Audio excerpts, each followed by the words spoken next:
Hello guys, study घर में आप सभी का स्वागत है। गाइस, आज का हमारा टॉपिक है how become a successful advocate, कि सक्सेसफुल एडवोकेट कैसे बनते हैं। ठीक है, तो इसकी कुछ क्वालिटीज हैं। There are some qualities for a successful advocate, उसको आज हम पढ़ेंगे। जैसे कि सबसे पहले है इंटरपर्सनल स्किल्स। ठीक है, the first quality is interpersonal skills. अब ये जो इंटरपर्सनल स्किल्स है, इसमें बहुत सारी चीज आती है। लाइक ग्रेट लिसनर होना चाहिए, एक्सीलेंट कम्युनिकेशन स्किल्स होनी चाहिए, body language and empathy. Means कि to become a successful advocate you have to be a good listener. अगर आपको सक्सेसफुल एडवोकेट बनना है तो आपको क्या होना चाहिए, एक गुड लिसनर होना चाहिए, ताकि आप दूसरे की बात को, दूसरे की प्रॉब्लम्स को अच्छे से सुन सकें।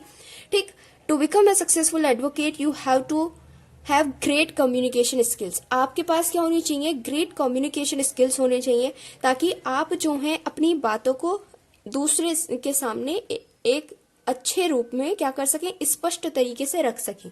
अब वो कम्युनिकेशन स्किल्स आपकी वर्बल भी हो सकती है एंड रिटन भी हो सकती है। वर्बल कैसे, कि हम अगर कोई आर्ग्यूमेंट कर रहे हैं कोर्ट में, उस तरीके से, एंड रिटन जो हमारी ड्राफ्टिंग है। ठीक है, ड्राफ्ट जो हम तैयार करते हैं उसके माध्यम से हम अपनी बात जो है जज को बताते हैं, तो वो हमारी क्या होनी चाहिए, ग्रेट होनी चाहिए, बेस्ट होनी चाहिए। ठीक, number third is body language. तो you have a good body language. आपका पोस्चर बहुत अच्छा होना चाहिए। अगर आप एक लॉयर एडवोकेट बन रहे हैं तो आप फुल यूनिफॉर्म में होने चाहिए, जो कि जिस तरीके से एडवोकेट रहते हैं, जो मैनर उसमें बताए गए हैं। ठीक है, जो हमारा एडवोकेट्स एक्ट 1961 है, ठीक है, उसके अंतर्गत सब सारी चीजें बता रखी है, उसकी एलिजिबिलिटी सब कुछ। तो इसी तरीके से आपका जो पोस्चर है वो क्या होना चाहिए, बेस्ट होना चाहिए। एंड नेक्स्ट है हमारा एम्पैथी। वो क्या है, you have to be empathetic. Empathetic क्या होता है कि मतलब आप जो है दूसरे बंदे की, यानी कि क्लाइंट की, जो आपके पास एक अग्रीव्ड पार्टी आ रही है, उसकी सिचुएशन को फील कर सकें, ताकि आप कोर्ट में जाकर उसकी बात को स्पष्ट तरीके से रख सकें और बहुत ही अच्छी तरीके से समझने के बाद। ठीक है, तो ये गाइस हमारी फर्स्ट जो इसकी क्वालिटी है इंटरपर्सनल स्किल्स, वो हमारी हो जाती है, जिसमें हमारी 4 पॉइंट्स आते हैं। Good great listener, excellent communication, empathy and body language उसकी बेस्ट होनी चाहिए। नेक्स्ट हम देखते हैं अपना, तो नेक्स्ट क्वालिटी हमारी जो आती है वो है एनालिटिकल स्किल्स। एनालिटिकल स्किल्स क्या होती है बेसिकली, जिसमें क्या होता है, फर्स्ट पॉइंट जो है इसका, collect information, then analyse information, make decision and then problem solving. Analytical skills में होता है collect information, analyse information, then make decision and problem solving. तो जैसे यहाँ लिखा है, you have to collect more information about your case law. जो भी आपके पास प्रॉब्लम है, जो भी आपके पास केस आया है, उससे रिलेटेड आपको बहुत सारी मोर इन्फॉर्मेशन क्या करनी पड़ेंगी, कलेक्ट करनी पड़ेंगी। Then you have to analyse those information properly. आपको वन बाय वन जो भी आपने इन्फॉर्मेशन कलेक्ट करी है उसको एनालाइज करना पड़ेगा कि ये किस तरीके से है। फिर आपको क्या करना पड़ेगा, you have to take some decision regarding your case.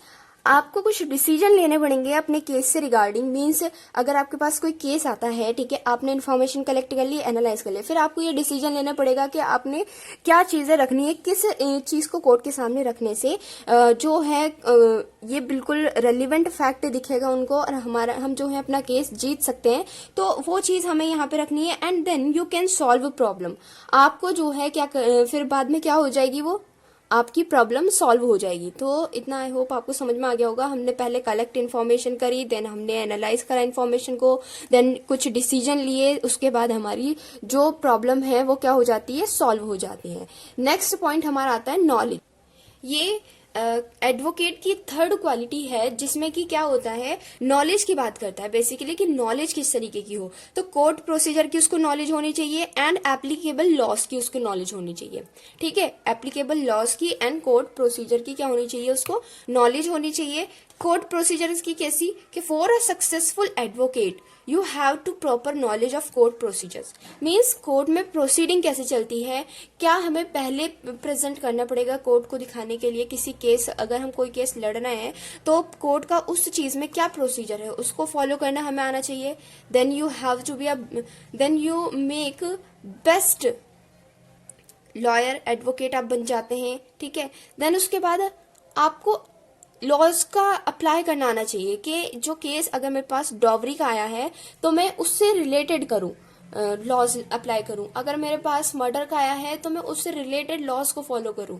तो एप्लीकेबल लॉज यानी कि आपको लॉज को अप्लाई करना आना चाहिए। You are only as good as others if you don't have the knowledge of laws. अगर आपको लॉज की नॉलेज ही नहीं है तो आप सिर्फ दूसरों की तरह ही अच्छे हैं, बेस्ट नहीं है, ठीक है। So you have a good knowledge of all laws, इसलिए आपको क्या होनी चाहिए, एक गुड नॉलेज होनी चाहिए सभी लॉज की, ठीक है। तो गाइज ये आज का हमारा लेक्चर हो जाता है कंप्लीट, जो कि हमने इसमें पढ़ा कि एक सक्सेसफुल एडवोकेट कैसे बना जाता है, ठीक है। उसकी कुछ क्वालिटीज हमने देखी, take interpersonal skills, analytical skills and last knowledge, ठीक है। तो ये बहुत शॉर्ट था, आई होप आपको समझ में आ गया होगा। अगर आपने अभी तक हमारे चैनल को सब्सक्राइब नहीं करा है तो प्लीज उसको सब्सक्राइब कीजिए, शेयर कीजिए, वीडियो को लाइक कीजिए जितना हो सके, आपसे कमेंट कीजिए, और अगर कुछ सजेशन है तो आप कमेंट बॉक्स में मुझे कभी बता सकते हैं। और अगर आपको किसी चीज़ के नोट्स में प्रॉब्लम आ रही है, नोट्स चाहिए आपको, तो आप हमारे इंस्टाग्राम पेज को फॉलो कर सकते हैं @studyghar। और अगर आपको वैसे भी अदर सब्जेक्ट्स के नोट्स चाहिए तो आप मुझे वहाँ पे मैसेज भी कर सकते हैं। Thank you so much guys, bye.